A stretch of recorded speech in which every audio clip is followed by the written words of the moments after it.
Pertama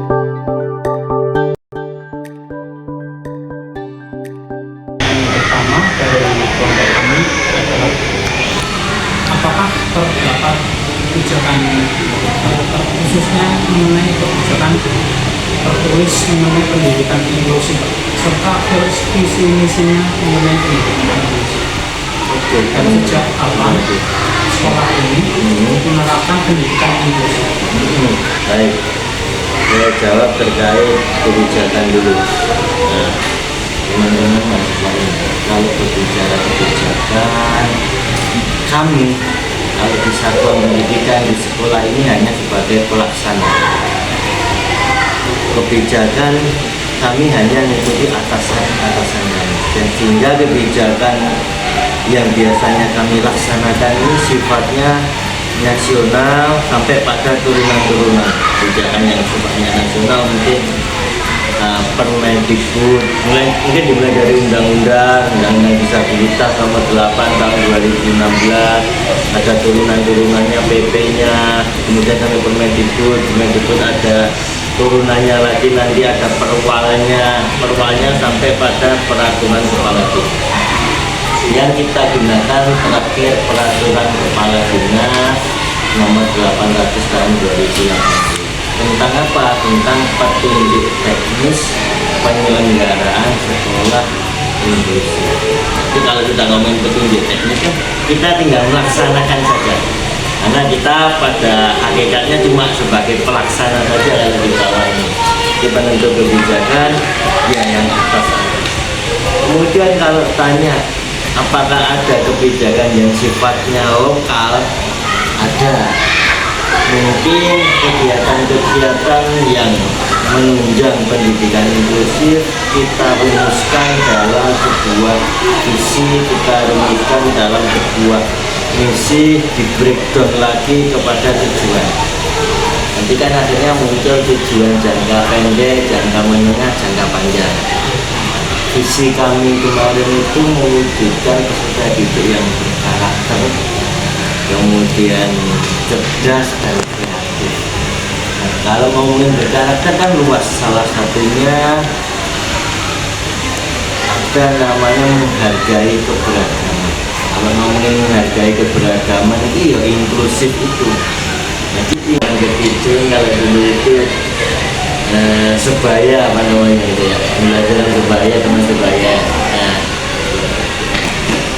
itu jadi kebijakan yang lisan juga, yang terus dituliskan belum lain.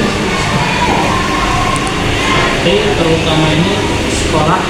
Kemudian sekolah tadi yang terakhir, sekolah kapan sekolah menyelenggarakan pendidikan inklusif? Sejak tahun 2012 sesuai dengan SK yang diberikan ke kita dari kepala dinas sebagai piloting. Ada yang mengatakan piloting, ada yang mengatakan pionir.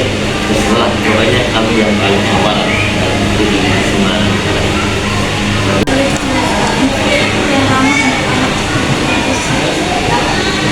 Kalau ngomongin aksesibilitas, kalau kita ngomongin soal sarpras, karena aksesibilitas nggak bisa terpisah dengan sarpras. Di sekolah sangat sulit mengadakan. Sangat sulit karena apa? Karena kalau bicara fasilitas kita berbicara anggaran. Kalau kita berbicara anggaran, kalau sekolah negeri, kita karena ini sekolah negeri ya, sumber anggarannya hanya BOS. Kita nggak boleh meminta pungutan kepada orang tua siswa, sehingga bosnya itu kita benar-benar kelola yang menurut kami prioritas banget. Karena bosnya terbatas sedikit, sehingga kita kelola prioritas. Kembali ke pertanyaan aksesibilitas. Tadi dicontohkan ada RAM, kemudian dicontohkan ada toilet khusus. Kami belum ada RAM.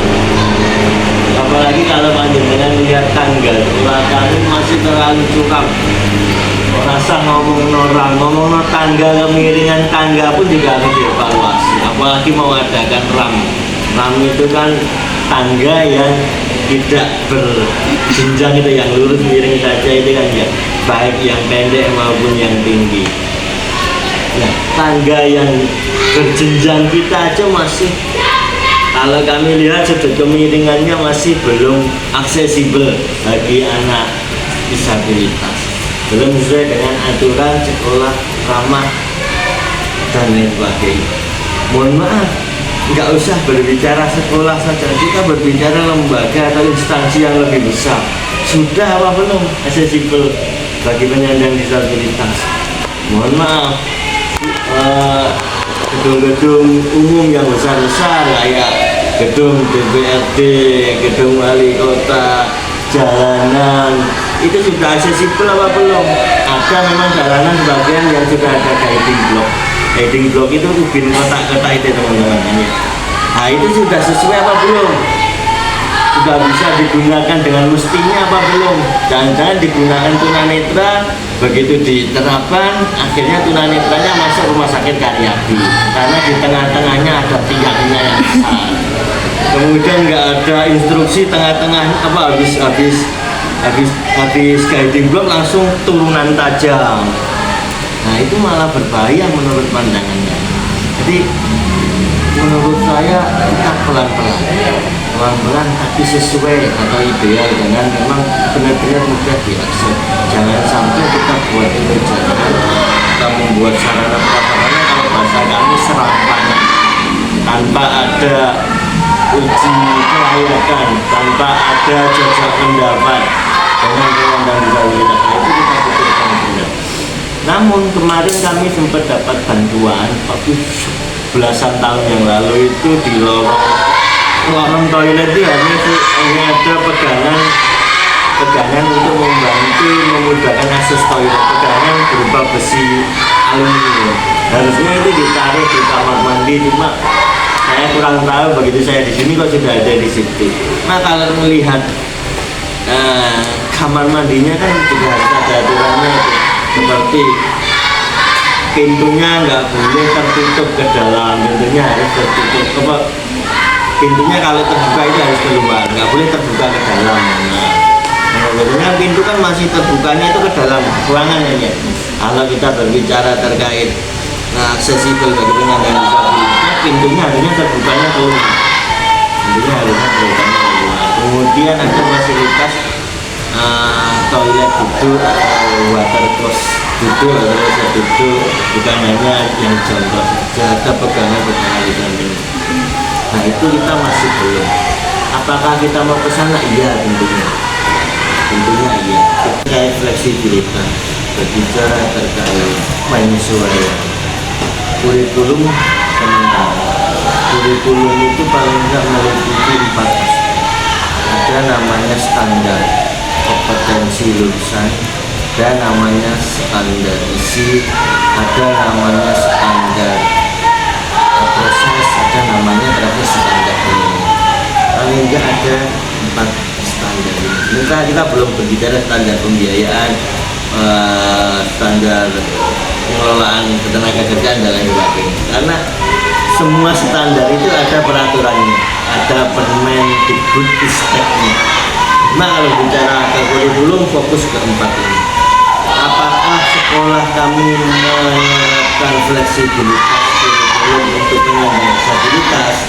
Iya, kita menerapkan itu karena sesuai dengan Permendikbud nomor 48 tadi, bahwa penyandang disabilitas boleh kurikulumnya disesuaikan atau dimodifikasi, atau bahasa lain mungkin ada diadaptifkannya, boleh disesuaikan. Cuma penyesuaian tersebut juga harus sesuai dengan aturan-aturan yang berlaku dan didasarkan pada hasil pemeriksaan psikologis. Jadi penyesuaian sesuai dengan aturan-aturan yang berlaku dan didasarkan pada pemeriksaan psikologis. Aturan yang berlaku seperti apa? Tapi ini di Permendikbudnya dijelaskan bahwa untuk disabilitas intelektual 4 aspek ini dari kompetensi lulusan sampai dengan penilaian boleh disesuaikan, artinya semuanya boleh dimodifikasi.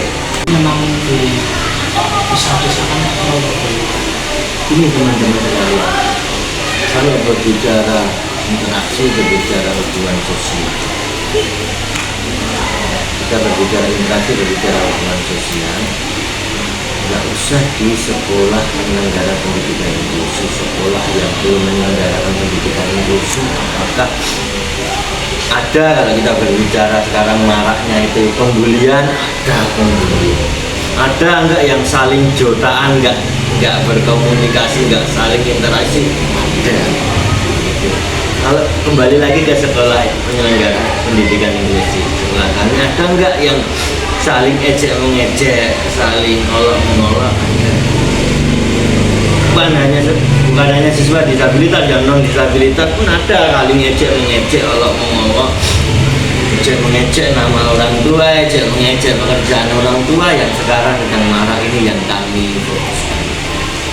Jadi kita melihatnya bukan dari sudut pandang disabilitas atau non disabilitas, kita lihatnya dari sudut pandang keberagaman, bahwa sing ora disabilitas iku yo ono.